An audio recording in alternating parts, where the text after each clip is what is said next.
이스라엘은 어떻게 될 것인가? 이것이 로마서 9장과 10장과 11장에 걸친 중요한 바울의 주제입니다. 이스라엘의 구원이 문제가 되는 것은 이스라엘은 예수를 믿기를 거부해서 망했는가 하는 것이죠. 거기에는 중요한 우리의 신앙적인 이해와 중요한 운명이 걸려 있습니다. 하나님이 시작하시고 약속하시고 함께 하셨는데도 결국 신앙에 실패하면 끝인가 하는 것이죠. 기독교 신앙의 운명은 누가 정하는가 하는 것입니다. 물론 하나님이 기회를 주셨고 먼저 찾아오신 것은 사실이지만 결국 결정은 우리 스스로에게 있는 것인가 하는 거지요. 오늘 1절에서 보는 바와 같이 그러므로 내가 말하노니 하나님이 자기 백성을 버리셨느냐 그럴 수 없느니라 이렇게 됐죠. 그렇지 않다. 그럼 이스라엘이 회복되는가? 구원을 받는가? 그렇다고 합니다. 우리한테는 어렵지요. 그리 되면 당장 찾아오는 생각이 책임 있을 필요, 긴장 이런 내용들이 쑥 도망을 가버리죠.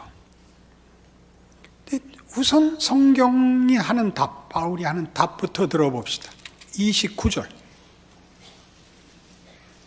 같은 로마서 11장 29절에 하나님의 은사와 부르심에는 후회하심이 없느니라.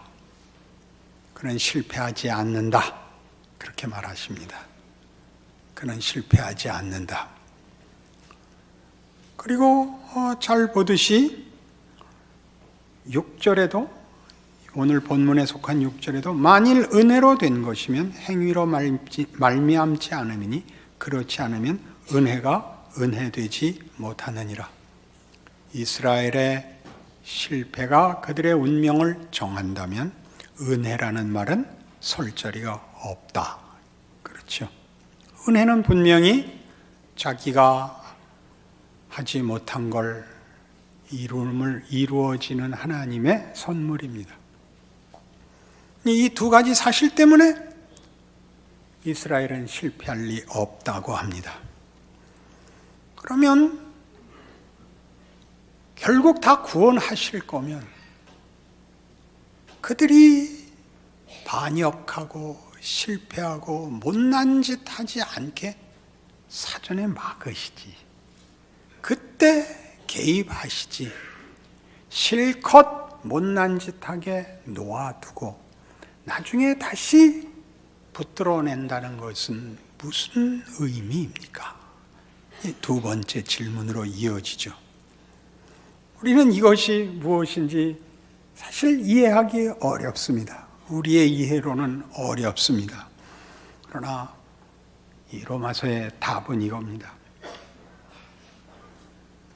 11절에 보듯이 그러므로 내가 말하노니 그들이 넘어지기까지 실족하였느냐? 그럴 수 없느니라. 그들이 넘어짐으로 구원이 이방인에게 이르러 이스라엘로 시기나게 함이니라. 그들의 넘어짐이 세상의 풍성함이 되며 그들의 실패가 이방인의 풍성함이 되거든 하물며 그들의 충만함이리요. 이렇게 답이 흘러나옵니다. 우리로서는 만만치 않은 성경의 답이죠. 그들이 잘못한 것으로 우리에게 복을 주었다. 그때 우리는 이방인들입니다. 그들이 넘어짐으로 이방이 유익을 얻었다. 잘못한 것으로 좋은 걸 이루었다고요? 오해하지 않아야 됩니다. 우리의 완악함과 우리의 실패도 하나님의 구원을 목적으로 하는 은혜와 능력에 종속된다고 하는 것입니다. 그것이 그 하나님의 궁극적인 구원의 목적을 방해할 수 없답니다. 이 부분을 우리는 사실 좀 많이 이해할 필요가 있습니다. 그것이 무엇인지 애매한 책임을 무너뜨리는 것 같고, 그리고 은혜를 얘기함으로써 우리를 모호하게 만드는 이 부분을 성경을 따라 분명하게 해야 합니다. 가장 대표적인 설명은 9장 시작했던 바로에 관한 이야기입니다. 9장 14절입니다. 그런즉 우리가 무슨 말을 하리요? 하나님께 불의가 있느냐? 그럴 수 없느니라. 모세에게 이르시되 내가 긍휼히 여길 자를 긍휼히 여기고 불쌍히 여길 자를 불쌍히 여기리라 하셨으니 그런즉 원하는 자로 말미암음도 아니요 다른 박질하는 자로 말미암음도 아니요 오직 긍휼히 여기시는 하나님으로 말미암음이니라. 성경이 바로에게 이르시되 내가 이 일을 위하여 너를 세웠으니 곧 너로 말미암아 내 능력을 보이고 내 이름이 온 땅에 전파되게 하려 함이라 하셨으니 그런즉 하나님께서 하시고자 하시는 자를 긍휼히 여기시고 하고자 하시는 자를 완악하게 하시느니라. 우린 이 부분이 어렵습니다. 하나님의 일을 하려고 바로를 완악하게 했답니다. 그럼 바로 책임이냐? 이게 우리가 묻고 싶은 거죠. 그럼 바로에게 책임이 없지 않습니까? 우리는 모릅니다. 성경이 하려는 얘기는 이것이고 하나님이 하시는 일에 대한 우리의 초점은 이리 가야 됩니다. 바로가 있는 바람에 이스라엘은 풍성해졌답니다. 모세가 가서 이스라엘을 해방시킨 것은 사실이지만 바로가 있어서 그 구원이 얼마나 큰지, 그 구원을 목적을 하고 있는 이가 어떤 분인지가 너무나 풍성하게 나왔죠. 그 그림을 바로가 없으면 그릴 수가 없습니다. 그 풍성함을, 그 크기와 깊이를 하나님의 성실하심과 능력과 신비와 허락하는 은혜와 기다려 주심과 무엇을 이루시고 반전하시고 쌓고 누적하고 터뜨리고 하는 것들은 하나도 없죠. 그건 다만 어떤 장치거나 치장이 아닙니다. 하나님의 구체적인 진심이죠. 시간과 공간 속에 들어와 일하시는 하나님의 땀이요, 하나님의 손길이요, 열심 내는 그 깊은 얼굴이십니다. 우리는 바로 보고만 얘기하죠. 너는 왜 그따위 일을 하냐? 우린 그렇게 얘기할 필요 없답니다. 지금 이스라엘은 어떻게 된 거죠? 이스라엘은 예수를 반대하는 바람에 그 구원이 이방에 넘어옴으로써 하나님이 인류를 구원하는 것이 누구의 도움을 받아야 된다든가 누구의 어떤 협조가 있어야 되는 것이 아니라는 문을 열지요. 이스라엘의 거부에도 불구하고 하나님은 그래서 더욱더 크게 이방을 이스라엘의 실패 속에서 담아내시니까요. 이건 정말 말도 안 된다, 이렇게 받았어야 되는데 교회사 내내 기독교인들은 유대인들을 괄세하는 것으로, 저들을 정죄하는 것으로 이 은혜와 신비를 외면하곤 했습니다. 로마서 5장으로 가시죠.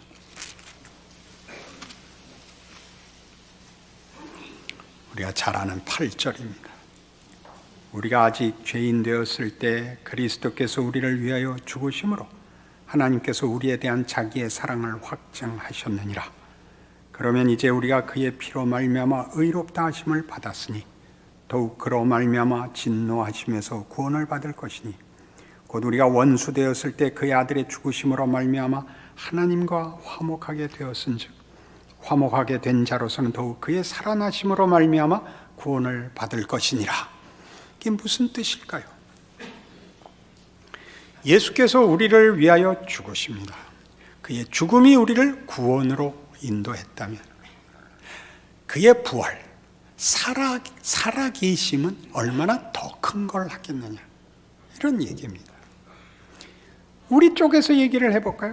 우리는 예수를 죽였습니다. 죽인 것으로 구원을 받았습니다. 그래서 이제 그를 믿는다면, 죽인 짓으로도 이 은혜를 얻었다면 믿고 순종하는 것은 도대체 어디까지 갈 겁니까? 이 부분이 늘 감추어지죠. 우린 회개를 합니다. 회개해서 돌아왔으면 가던 길을 멈춘 것이 아니라 돌아와서 우리가 몰랐던 길을 가야죠. 회개는 가던 길을 멈춘 데서 고함 지르고 주저앉아 있을 자리가 아니고 돌아서 가셔야죠. 회개를 하셨으면 잘못에서 돌아서 순종하는 인생의 명예와 영광을 누리셔야죠. 이 여기 서서 회개한 자와 그렇지 않은 자를 심사하는데 그쳐서 우리는 바로를 욕하고 이스라엘을 욕하고 자책하고 있는 것입니다. 더 이상 죄를 짓지 않기로 한 것, 믿음을 가지기로 한 것에서 서서 돌아선 자리, 화목한 자리, 믿음을 가진 자리를 걸어 나가지 않으면 와서 그 끝이 없는 회개만 하게 됩니다. 무엇을 잘못했습니다. 무엇을 잘못했습니다. 무엇을 잘못했습니다. 아무리 해도 답이 안 나와서 그 다음에는 손가락질을 할 수밖에 없습니다. 하나님 제보래요. 제보래요. 그게 아닙니다. 오늘 하는 이야기입니다. 이스라엘의 넘어짐이 이방에 부요함이 됐다면 그들을 받아들이는 용서까지의 은혜의 크기가 적용될 때는 도대체 인류에게 어떤 영광이 주어질 것인가 기대해보라. 그렇게 얘기하는 거죠.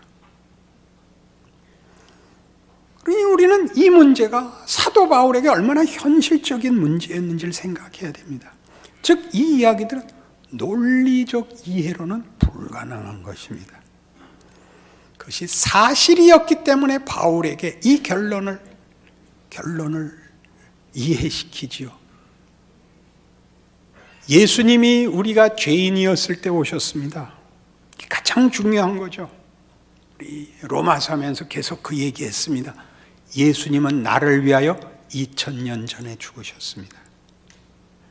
될지 안 될지 모르는 자를 위하여는 죽을 수 없습니다. 죽을까 말까 하고 계실 수는 있습니다.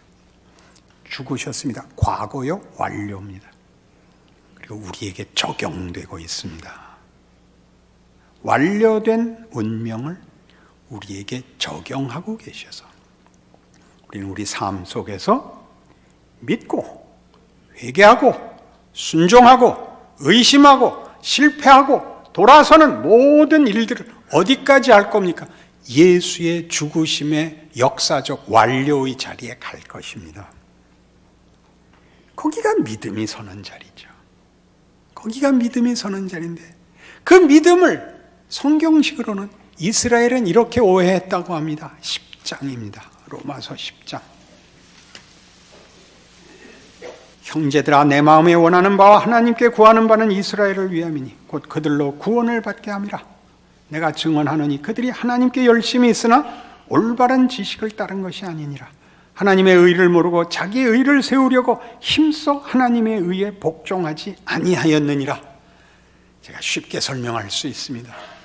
믿음은 하나님이 우리를 찾아온 방식입니다. 우리에게 있어서 의는 우리가 하나님을 찾아가는 방식입니다. 그러니까 우리는 믿음이 순종이고 결정입니다. 하나님이 우리를 찾아온 방식은 예수입니다. 죄인을 자기 자녀 만들기 위해 십자가에 매단 것, 그게 믿음입니다. 하나님의 방식. 그러나 우리는 끝도 없이 이해하고 결심하고 순종한 것이 믿음이라고 함으로써 우리는 우리끼리 패를 갈라버렸죠. 하나님이 죄인을 찾아오신다는 사실이 그 모든 것을 덮고 있다는 걸 모릅니다. 죄인이라는 말 속에 들어있는 모든 인류, 모든 역사, 모든 운명이 그의 은혜에 덮여 있다는 사실을. 그러니 일어나는 모든 일들을 다만 나는 믿었고 너는 안 믿었다 라고 이렇게 이분법으로 쉽게 나누지 마십시오. 아직 모릅니다. 역사적 사실이 그걸 증언하는데 오늘 본문에서는 그게 엘리야입니다.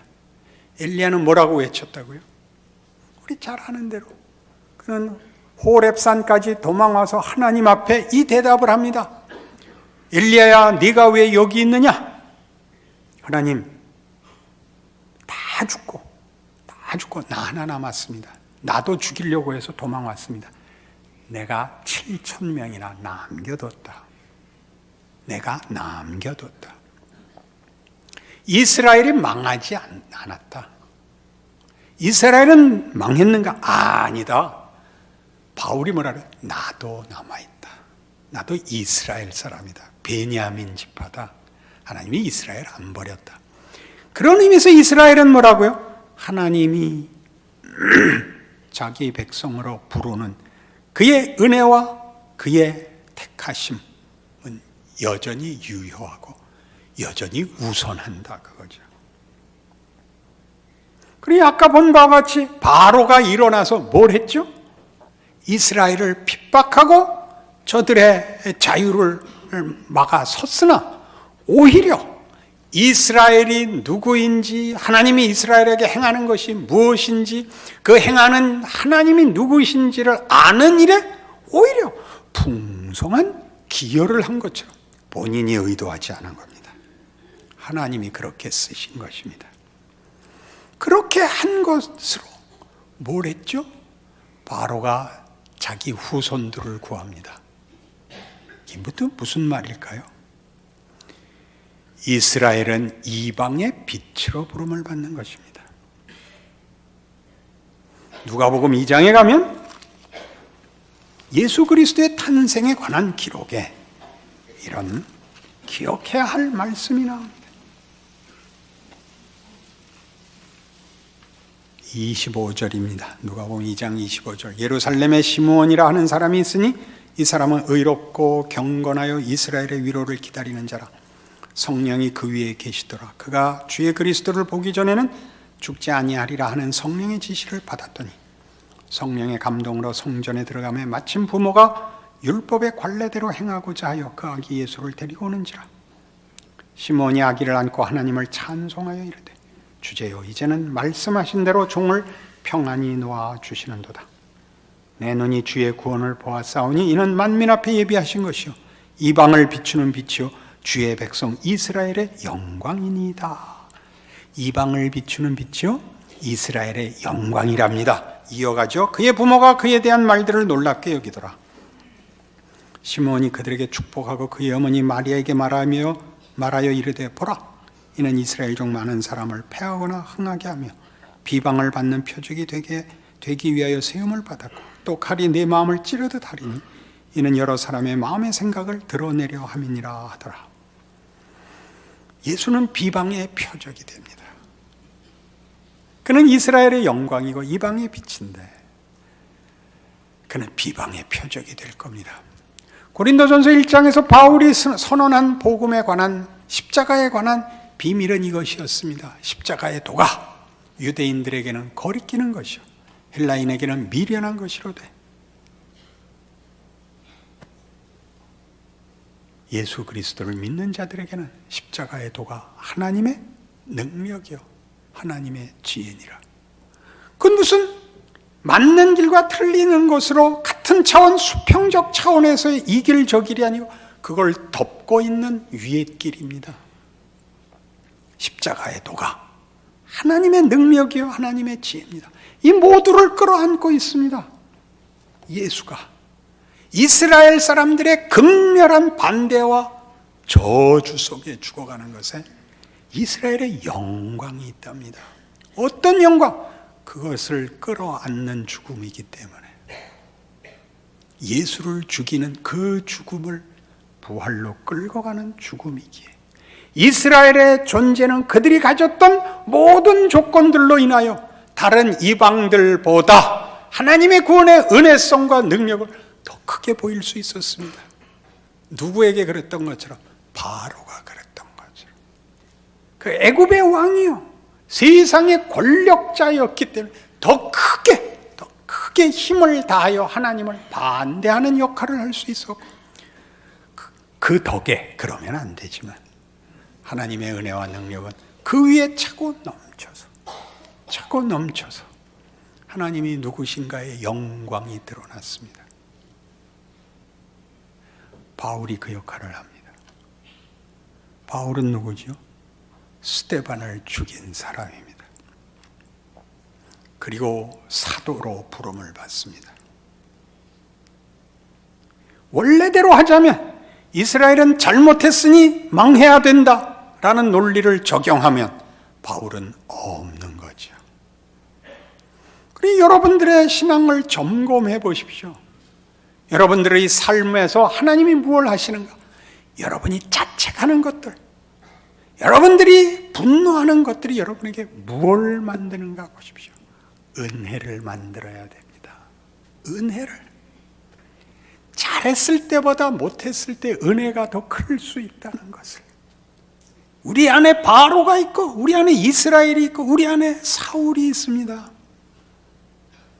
그게 변하여 바울이 되고, 순종하여 예수의 죽음이 우리에게 부활을 가져왔으면 그 부활은 얼마나 더 큰 것을 가져오겠는가라는 그 감격이 있어야 됩니다. 그래야 여러분의 인생을 견딜 수 있습니다. 예수를 믿는다는 말이 갖는 힘을 알 수 있습니다. 괜찮아를 할 수 있게 되죠. 넘어지셨습니까? 일어나십시오. 넘어진 것이 여러분에게 은혜가 되고 실력이 되게 하시는 것이 십자가의 능력, 하나님의 은총입니다. 그러니 우리가 이스라엘의 완악함, 그들의 못난 것을 얘기할 때는 기껏 이 결론에 올 수밖에 없었습니다. 이스라엘이 실패하고 못난 짓 안 하게 묶을 수도 있었겠지만 그들을 내버려 두어서 자유를 누리게 하고 스스로 범죄하여 죄를 범한 것이 얼마나 손해인가를 알게 하는 것이 인류와 역사에 필요했다, 이 말 할 수 있습니다. 그러나 오늘 하려는 것은 그렇게 쉽게 그 문제를 하려는 것이 아닙니다. 폴 악트마이어라는 신학자가 있습니다. 로마서 주석을 썼는데 이 부분에서 아주 기가 막힌 조언을 합니다. 그것은 우리의 이해의 범주다. 이스라엘의 실패와 그 민망함은 인류가 역사에서 배워야 되는 하나의 통찰이고 하나의 경험일 것이다. 그건 우리가 만들어낼 수 있는 최대한의 이해다. 그것을 넘어서야 된다. 하나님의 은혜와 능력은 이해할 수 없는 것이다의 자리에 나와라. 방황하는 피조물을 구원하시는 목적을 가진 하나님에 대한 말할 수 없는 경탄과 억제할 수 없는 찬송의 자리로 와라. 그것이 우리 지금 보고 있는 로마서 11장의 결론입니다. 33절 보시겠습니까? 깊도다 하나님의 지혜와 지식의 풍성함이요 그의 판단은 헤아리지 못할 것이며 그의 길은 찾지 못할 것이로다. 누가 주의 마음을 알았느냐? 누가 그의 모사가 되었느냐? 누가 주께 먼저 드려서 갚으심을 받겠느냐? 이는 만물이 주에게서 나오고 주로 말미암고 주에게로 돌아감이라. 그에게 영광이 세세에 있을지어다. 아멘. 이게 기독교 신앙입니다. 예수를 보내신 우리 아버지 하나님이십니다. 그의 죽으심과 부활함으로 모든 성도들에게 영원토록 묶어준 운명입니다. 여러분의 삶에 여러분을 무너뜨릴 수 있는 건 아무것도 없습니다. 스스로를 자책하시거나 회개에 붙잡혀 있지 마십시오. 더 나오십시오. 우리가 그를 죽이고 거부한 것에도 불구하고 주신 은혜가 우리의 순종과 간절함 속에서는 얼마나 크게 경험되는가. 얼마나 놀라운 기적이 우리 생애에 동행하는가. 그 길을 걷는 여러분 되셔서 밖에서 나를 보고 놀라는 것이 아니라 스스로가 스스로에게서 놀라는, 아무것도 아닌 것 같으나 큰 예수의 생애가 그러했던 것처럼 위대한 하나님의 사람으로 살아나가는 기쁨과 자랑과 감사가 넘치시기를 원합니다. 기도하십시다. 하나님 아버지 은혜를 감사합니다. 하나님이 그 아들을 주셨고 용서하셨고 우리의 못난 것과 무지와 거부를 돌이켜 그 위에 하나님이 화해와 복을 쌓으셨다고 합니다. 우리가 무엇을 두려워하겠습니까? 우리를 찾으러 오신 하나님이 은혜와 능력으로 그리고 우리를 사랑하심으로 이 모든 일을 약속하셨고 일하고 계신다는 사실을 확인했으니 우리 인생을 하나님의 자녀로 살 수 있게 하여 주시옵소서. 스스로의 인생을 믿음으로 자랑하는 그 진실한 현실을 살아내게 하사 다른 데서 답을 구하지 말고 자신과 자신의 생애에서 하나님의 능력을 확인하는 감사와 감격과 능력이 넘쳐나는 우리 믿음의 식구들 되게 하여 주시옵소서. 예수님 이름으로 기도합니다.